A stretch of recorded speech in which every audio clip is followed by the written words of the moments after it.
ज़ैद हामिद, और लेकिन जो ज़ैद हामिद खुल गया, पता है इसका, ये मुझे तो पता नहीं था। पहले ये किसी और बंदे के साथ था जिसने नबूवत का दावा कर दिया था, वो भी कोई जी, जी, पागल बिल्कुल, बंदा होगा। बिल्कुल। मैं पहले भी लोगों को ये बता चुकी हूँ कि जो नबूवत का दावा करने वाले होते हैं, 2 तरह के लोग होते हैं। एक तो वो कि जो शोहरत हासिल करना चाहते हैं, ठीक है? और पैसा हुँ, हासिल करना चाहते हैं। दूसरे वो लोग होते हैं कि जो ज़हनी मरीज़ होते हैं। इसमें भी थोड़े लोग थोड़ा-सा फ़र्क कर लिया करें कि अगर किसी का साइकोसिस होता है, स्किज़ोफ्रेनिया होता है, ये बीमारियाँ हैं। इसमें लोग कभी कोई खुद को खुदा समझना शुरू हो जाता है। कोई समझता है मैं इस मुल्क का प्राइम मिनिस्टर हूँ। पाकिस्तान में एक औरत है, वो समझती है वो मुशर्रफ की बीवी है, उसको टीवी पे उसका इंटरव्यू था। इसी तरह लोग कभी ये भी समझना शुरू हो जाते हैं कि मैं अल्लाह का भेजा हुआ पैगंबर हूँ। इस तरह के लोगों में अब बजाय इसके कि इसको भी कत्ल कर, उसको भी कत्ल कर, इसको भी मार, उसको भी मार, कुछ लोगों को दवाइयों की ज़रूरत होती है, उनको उनके घरवाले अस्पताल लेके जाएँ, बजाय इसके उसको हुँ। मारना शुरू कर दिया। अब ये जिस बंदे का ये चमचा चीला था, ज़ैद हामिद, अल्लाह जानता है उसने शोहरत के लिए किया था या वो पागल था ज़हनी तौर पे, लेकिन वो उसको जान से मार दिया उन्होंने, ठीक है? हुँ। लेकिन ये अब ये पता है ये शोहरत के लिए और पैसे के लिए ये बंदा कर रहा है, या ये खुद भी पागल है, क्योंकि इसकी कोई भी बात सही नहीं है। भाई अगर उस ज़माने में टू नेशन थ्योरी थी भी, अब तुम इंडिया के खिलाफ क्यों बोलते जाते हो? कश्मीर एग्ज़ैक्टली। से तुमने क्या लेना है? अपना मुल्क बलोचिस्तान, बलोची दिन रात जंग करने के हमें अलग कर दो, ठीक है? हुँ। कराची के हालात देख लें, इतनी लड़ाई, कराची महाजर और वो अलग होना चाहते हैं, ठीक है?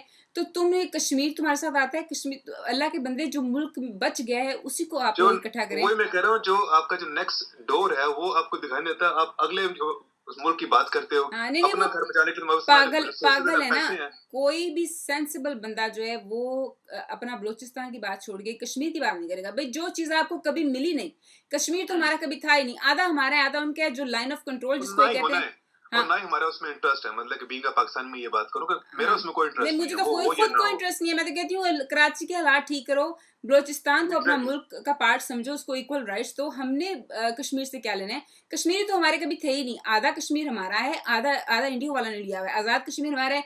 जो लाइन ऑफ कंट्रोल है उसको उसको मान लो और जान छोड़ो। आई मीन इत और फिर देखो ना, नहीं, अब बल्कि ये अभी भी जो ये कश्मीर बात की भी बात करता है वो ये तो बात भी पागल है, मैं ये समझती हूँ। वो सॉरी ये बात भी थोड़ी-सी डिबेटेबल है कि जो कश्मीर आधा हमारा है या उनका है, वो लोग उनसे, क्योंकि यहाँ पर बहुत सारे कश्मीरी, आपको पता है कि यूके में तो बहुत ज़्यादा कश्मीरी हैं, सेकंड जनरेशन है, हाईएस्ट वो है ही वो जो कम्युनिटी है वो इनके क्या कहते हैं, इनकी क्या से बोलते हैं, कश्मीरीज़ की हैं।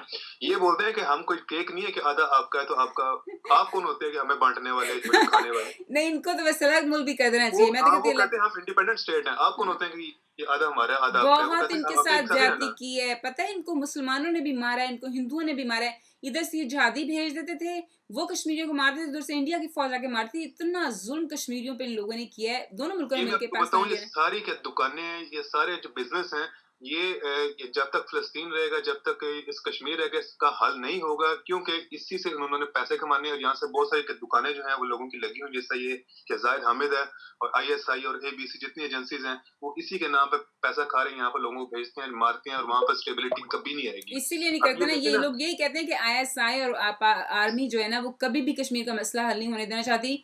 क्योंकि अगर दुश्मन नहीं होगा तो आर्मी को जो 70% हमारा मुल्क का बजट उसके पास जाता है, वो क्यों जाएगा? इससे मुझे हुँ। एक बात से बात निकलती है, आर्मी ऑफिसर्स का। मैं उस दिन बैठी सोच रही, अब लोग ये बातें करना शुरू है ना कि आर्मी वालों को इतने फायदे क्यों दिए। आर्मी के ऑफिसर्स के पास 10-10 नौकर होते हैं। आपने देखा आर्मी के ऑफिसर्स कैसे होते जी, हैं बिल्कुल, शाना तरीके बिल्कुल। से। भाई अगर आप आर्मी के ऑफिसर भी हैं तो बाकी के तो किसी ऑफिसर को इतने नौकर नहीं मिलते, आप लोगों को किस लिए इतने मिले हुए हैं? वो आप ये बातें। देखिए, मैं जब पाकिस्तान में था ना, उस वक़्त मैं सोच रहा था कि मेरे जो वालिद हैं वो एक स्कूल टीचर थे।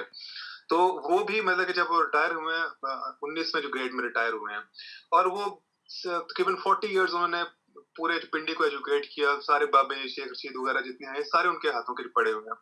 इतना कुछ करने के बावजूद जब वो रिटायर हुए, मेरे ख्याल से थोड़े से कोई 5 के 6 लाख उनको पेंशन मिली और बस इज्जत मिली। उसी का एक 17वें बल्कि 16वें ग्रेड का होता है कैप्टन, जो हाँ। मतलब कि फर्स्ट जो कमीशन भर्ती होता है। वो जब कैप्टन साहब आते हैं, फौज में आते हैं, साल के बाद किसी भी शहर में होगा, उसका बेस्ट एरिया जो होता है वो कैंट एरिया होता है। हाँ। तो कैंट में जो उसको कैप्टन साहब को कोठी मिल जाएगी। अभी उसकी मूछें निकली नहीं होती है, वो अफ़सर बन जाता है। ये क्या हिपोक्रेसी है? हमारा हाँ। जो चौकीदार है वो हमारा अफ़सर लगा हुआ है, और हाँ। जो वहाँ के मालिक हैं, जो वहाँ के रहने वाले हैं, वो जो है वो क्या साइकिलों पे धक्के खा रहे आर्मी हैं। हमारी चौकीदार है ना एक तरह से। नहीं तो आप उनको अब बेनिफिट दें, लेकिन सोच समझ के बेनिफिट दें, जितने आप बाकी सिविलियंस को देते हैं उतने उनको दें। उनके एक एक नौकर भी नहीं है उनका। मुझे याद है मेरी फ्रेंड्स जो आर्मी में थी, जिनके फादर आर्मी में थे, उनका माली और होता है, उनका कुक और होता है, उनका सफाई करने वाला और होता है, उनके कपड़े इस्त्री करने वाला और होता है। मतलब ये नहीं कि एक नौकर 10-10 नौकर एक बंदे को दिए हुए और वो इस तरह यूनिफॉर्म पहनते हैं, लाइन बना के खड़े होते हैं ये शहाना आपकी तरीके से। बात ये बिल्कुल ट्रू है कि जो फौज में जो होता है ना, क्या जवान भर्ती होता है, जो 8वीं पास होता है, चाहे जो क्या जवान भर्ती होता है, उसके माँ बाप उसके जो होते हैं फैमिली वाले उसको भेजते हैं कि ये जाके हमारी कौम की हिफाजत करेगा। वो बेचारा जो गरीब होता है, या तो कोई उसे क्या कहते हैं रोड वो तोड़ रहा होता है जाके ये इसमें वजीरिस्तान में, या किसी अफसर के वो कपड़े स्टीप कर रहा होता है। हाँ ये है बेचारी फौज। वो इसलिए जो भर्ती करते हैं 8वीं पास के उनको अपना नौकर रखें, हाँ नहीं वो और तो खुद सर जो नौकर अफसर हाँ है हाँ नहीं ये तो बहुत और अब लोगों को इस बात का पता चल रहा है, अब लोगों को समझ आ रही है, इसलिए लोग आर्मी के खिलाफ हुए, इसलिए लोग आईएसआई के खिलाफ हुए, ठीक है, वरना तो। और अब हमें ये भी समझ आई कि इन्होंने कोई वॉर नहीं जीती। ये बात भी आर्मी के ऑफिसर जो मरने वाले हैं, एक बाबा जी हैं, पता नहीं इनका क्या नाम है, टीवी पे आए हुए थे, ओल्ड आर्मी के ऑफिसर हैं वो बेनजीर के जमाने के, अब वो बैठे हुए बता रहे कि फलानी वो 1965 की वॉर भी हमने हारी है, 1971 में भी 1965 पहली, आपको पता है कश्मीर जब अलग हुआ तो पहला अटैक पाकिस्तान ने कश्मीर इंडिया पे किया है। हमें बताते ही नहीं हिस्ट्री में, अब पता चला है मुझे, ठीक है। फिर जो 1965 की वॉर थी वो भी हमने शुरू की, हमें ये गलत बताते हैं तारीख में, ठीक है। अब वो बाबा साहब मरने वाले हैं तो उन्होंने कहा मैं सच बता जाऊँ। नहीं, ये कोई सीक्रेट नहीं है, ये मेरे ख्याल से इंटरनेट पे बहुत सारे इसके ये एविडेंस तो और हाँ बहुत सारे हाँ प्रूफ लेकिन अवेलेबल लेकिन हैं मेरा लोगों कहने के। का मतलब ये था कि अपना ही फौज का लीडर अब फाइनली बता रहे हैं। आप किसी आउटसाइड सोर्स से देखिए तो वो तो आपको ये बातें बताते हैं, लेकिन अब अपने ही वो कुछ लोग हैं वो खुल के कहना शुरू हो जाते हैं। अच्छा फिर क्योंकि हम लोग हैं झूठे हैं ना, हाँ हम हर चीज जो है वो उसकी बुनियाद ही हमारी झूठ है, झूठ हमारी और हर हाँ चीज की बुनियाद जो है वो नफरत और झूठ पे है। अच्छा मजे की बात सुनो, वो ये समझते रहे कि अगर हम अपनी झूठी दास्तानें सुनाएंगे, अच्छा ये इतनी अजीब बात है कि हम समझते हैं कि अगर हम झूठ बोलेंगे तो वो बात सच हो जाएगी, कि यानी अगर आपने झूठी फौज की दास्तानें सुनाई, चाहे दुनिया को पता भी है कि आप हारे हैं, आप कहते रहेंगे तो वो बस सही है। सच हो वो जाएगा एक दिन, हाँ ऐसा इज़न्ट नहीं। दैट क्रेजी कि आप इस तरह 1000 साल भी झूठ बोलते हैं तो 1000 साल के बाद भी वो झूठ झूठ ही रहेगा, हाँ सच नहीं झूठ बनता रहा। कभी। 1971 में सारा कसूर हमारा था। अब जब जैसे हमें पता चलता है कि जैसे बांग्लादेशियों के साथ ज्यादतियां हमने की, उनको उनका शेयर, उनकी सारी दौलत इधर ले आए, उनकी जुबान को चेंज करने की कोशिश की, सारा कुछ हमने किया, ठीक है। उसके बाद मैसिव रेप भी किया, उनको कत्ल भी किया, ठीक है। उसके बाद बेचारे उन्होंने इंडियंस को बुलाया अपनी मदद के लिए, ज़ाहिर इंडिया के साथ जैसे दुश्मनी कि टू नेशन जो थ्योरी है, मैं उसके बारे में फाइनली यही कहूंगा कि अगर वो ठीक है या गलत है, या वो एग्जिस्ट करती है या नहीं करती, अगर वो है भी है एज इट इज स्वीकार रहता है, तो वो बिल्कुल गलत है। मैं उस पे और मैं पूरे एतमाद साथ कहता हूँ कि सारी हमारी जो कम्युनिटी है वो इस पे बिलीव नहीं करती, क्योंकि अगर वो एग्जिस्ट करती है तो हम जो है वो जो पाकिस्तानी जनरेशन है उसे निकाल दी जाते हैं, हम उसमें फिर इंक्लूड नहीं होते। बहसियत पाकिस्तानी क्रिश्चियन मैं और यही बात मारवी शर्मा हुसैन कह रही थी कि भाई अब आपके मुल्क में उस वक्त चलो टू नेशन थ्योरी थी, आपने मुल्क बना लिया, अब आप वो उस वक्त के लिए थी, अब उसका पीछा छोड़ दें। अब आपके पास हिंदू भी हैं, क्रिश्चियन भी हैं, कई अहमदी भी हैं, कई अहमदियों को भी, सिख भी हैं, ईसाई भी हैं। अब आप उस थ्योरी का पीछा छोड़ें, अब आप कहें कि हम सारे भाई हैं। पूरी दुनिया में लोगों ने इस बात का पीछा छोड़ दिया है। मुल्कों में रहने वाले एक नेशन होते हैं, मजहब की बुनियाद पे नेशन नहीं बनती।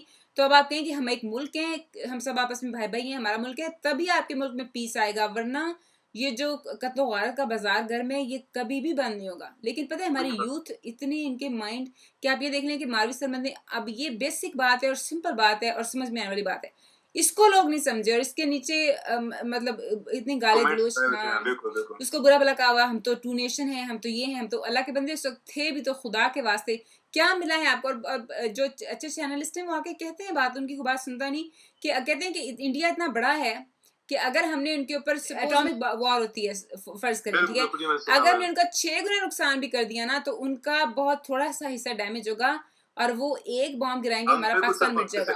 हाँ। तो ये भी तो देखना चाहिए ना, ये जो ज़ैद हामिद, पता है इंसान बात वो करे। अब मैं अगर कहूँ कि बेवकूफ आदमी, किसी ने इसके बारे में बिल्कुल सही कहा, ये बिल्कुल बलूंगड़ा और मस्खरा आदमी, पागल आदमी है। अब देखिए अगर मैं ये कहूँ कि मैं मिस यूनिवर्स में जाऊंगी, मैं जीत जाऊंगी, इसके फिर भी चांसेस हैं। ये कहना कि हम इंडिया से लड़ेंगे और हम जीत जाएंगे, इसके कोई चांसेस नहीं है। इंसान ये भी तो देख लेना कि भाई अपने, मेरी बात सुनो, अपने देख मेरी बात सुनो, हमेशा अपनी, इसको क्या कहते हैं, इसको ये अपनी हैसियत नहीं कहना चाहिए, इसको ये कहना चाहिए अपनी औकात को देख के बात नहीं, औकात भी नहीं अपनी, मैं लेट्स नॉट इंसल्ट आवरसेल्व्स, क्या कहना चाहिए, लिमिटेशंस, हमेशा अपनी लिमिटेशंस देख के बात करनी चाहिए, ठीक है। हर कोई, जैसे मैं हमेशा ये कहती हूँ कि आईक्यू की जैसे आप बात ले लें, हर कोई चीज़ इन्वेंट नहीं करता, हर कोई साइंटिस्ट नहीं बनता, हर कोई चाँद पे जाने के लिए चाँद पे नहीं जाता, ठीक है? हर बंदे की लिमिटेशंस होती हैं, कैपेबिलिटीज़ होती हैं, एबिलिटीज़ होती हैं। अब आप अपनी लिमिटेशंस को पहचानें। हमारा तो पूरा उन्होंने 1 बॉम्ब गिराया, 2 गिराए, हमारा सारा मुल्क तबाह हो जाएगा। उन पे हमने 10 भी गिरा दिए, उनका आधा मुल्क तबाह होगा, आधा फिर बच जाएगा। तो आप ये भी तो ये तो नहीं कि उनके पास बॉम्ब नहीं है, सिर्फ हमारे पास है। ये जो इसका कहना है कि रेडियो पाकिस्तान दिल्ली, तुमने क्या करना है दिल्ली जाके? अल्लाह के बंदे, पाकिस्तान का तो हाल ठीक करो। तुमने क्या दिल्ली से लेना है, मुझे बताओ। दिल्ली को लीव देम अलोन। अगर तुम्हें वैसे ही टू नेशन थ्योरी है तो फिर तुमने दिल्ली जाके क्या करना है? वहां तो सारे हिंदू हैं।